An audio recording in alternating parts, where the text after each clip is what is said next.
Halo YouTube, kembali lagi di channel FC Catur.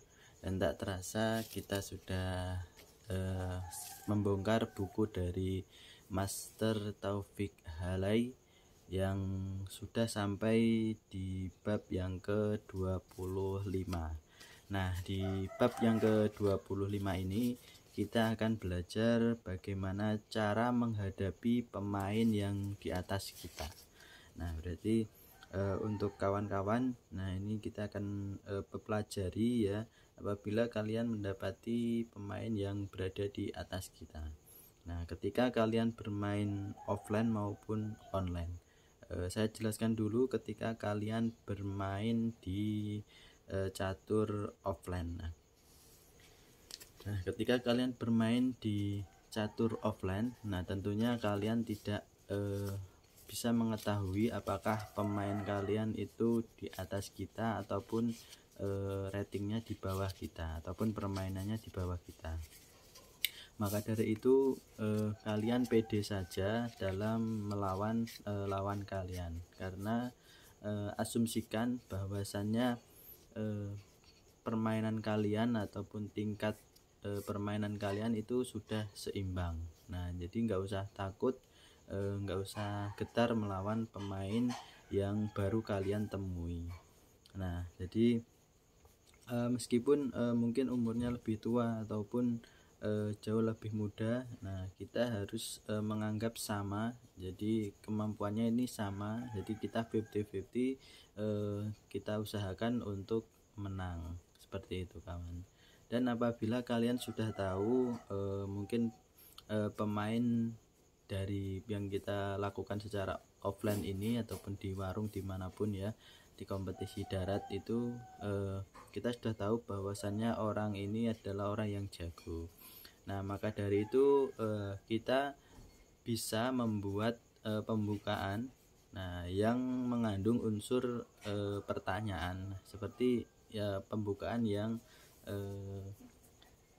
belum banyak diketahui oleh orang-orang. Maka dari itu kita harus mempersiapkan satu pembukaan yang menjadi andalan kita. Nah, dan yang kedua yaitu pembukaan yang masih bisa transpos ke pembukaan yang favorit kita. Nah, jadi pembukaan ini harus kita siapkan dua-duanya. Jadi kalau kita sudah tahu lawan kita, nah ini enak kawan. Jadi kalau lawan yang di bawah kita, biasanya nah kita bisa cenderung bermain untuk penyerang, melakukan kombinasi yang matang tentunya untuk mencapai titik skakmat, seperti itu kawan. Nah, jadi kalau semisalnya ini ratingnya di atas kita ataupun kita masih ragu apakah ini benar-benar di atas kita, maka kita bisa menggunakan pembukaan yang luas yang bisa transpos ke pembukaan yang lain. Nah, seperti pembukaan suketot, seperti itu ya, pembukaan kuda. Nah, jadi itu masih bisa transpos ke pembukaan yang lain-lain, seperti itu. Nah, jadi ini untuk melihat lawan kita. Kalau lawan kita beratnya seimbang sama kita, maka kita juga harus menggunakan pembukaan, nanti kita bisa transposkan ke pembukaan favorit kita yang sudah kita pelajari lebih dalam, seperti itu kawan. Itu untuk bermain secara langsung. Dan untuk bermain offline, bermain online, bermain online ini enak kawan, karena kita sudah tahu rating dari pemain kita. Nah, kalau untuk ini masih bisa kalian cari, ibaratnya cari tentang permainan lawan kita. Nah, maka dari itu kita bisa mempelajari dulu gaya-gaya bermainnya ya kawan, pembukaan apa favoritnya, sehingga kita tidak terjerumus di dalam permainan lawan kita. Nah, jadi enak sekali kalau online, karena kita bisa mempelajari dulu lawan kita. Nah, bisa mengetahui apa favorit pembukaannya, seperti itu. Nah, kalau kita sudah tahu, maka kita tinggal mempersiapkan kira-kira pembukaan apa yang cocok untuk melawan lawan kita. Dan juga kita pelajari juga untuk sub-sub dari pembukaan itu, nah hingga sampai ke babak tengah. Nah, kira-kira mereka itu sering kecolongannya di bagian apa. Nah, kita bisa contoh dari lawan-lawan yang mereka hadapi. Nah, itu untuk online kawan. Jadi nah ini di sini cukup berpesan saja kepada teman-teman. Nah, yang namanya kemenangan di dalam permainan catur itu banyak sekali kawan. Jadi ada kemenangan dari segi perwira catur, kemenangan dari segi nilai buah catur, nah kemenangan dari segi jumlah pion-pion catur, nah ada juga unggul ataupun kemenangan dalam segi posisi catur. Nah ada juga yang terakhir yaitu kemenangan berdasarkan waktu yang dijalankan oleh pemain catur. Jadi itu kawan, berarti menang itu banyak sekali faktornya. Nah, jadi tinggal kita untuk mencari faktor luck atau keberuntungan kita itu di mana. Nah, jadi nggak usah takut kalau kita menghadapi pemain jenis apapun, termasuk di sini di bab yang ke-25.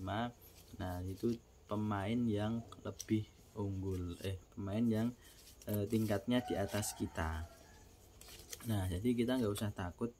Nah, cukup dengan pembukaan yang kita pelajari lebih jauh itu saja kawan. Itu merupakan senjata yang sudah kuat. Nah, cukup kuat untuk menghadapi lawan kita.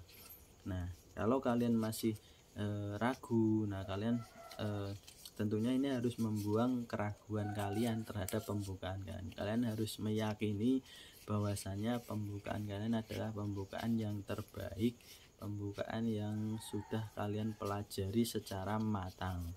Nah, maka dari itu untuk kawan-kawan jangan pernah takut menghadapi lawan yang di atas kita.